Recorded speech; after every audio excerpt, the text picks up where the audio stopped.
കൊട്ടിയൂരമ്പലം കൈലാസമായി, ഭക്തപ്രവാഹത്തിൻ ഗംഗയാറായി. ദക്ഷന്റെ ഹോമത്തിൻ ഭൂമി വിളങ്ങി, ദക്ഷിണ കാശിയെ നമ്മൾ വണങ്ങി.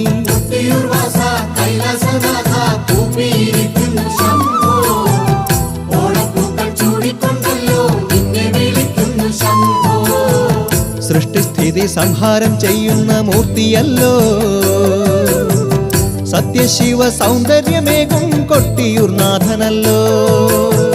സൃഷ്ടിസ്ഥിതി സംഹാരം ചെയ്യുന്ന മൂർത്തിയല്ലോ, സത്യശിവ സൗന്ദര്യമേകും കൊട്ടിയൂർ നാഥനല്ലോ.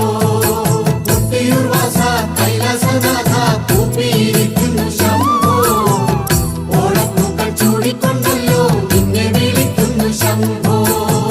ദക്ഷനാകാലത്തൊരിക്കൽ ദുർഗാദേവിയെ പുത്രിയാക്കിടാൻ ബ്രഹ്മാവിൻ കാരുണ്യത്താലേ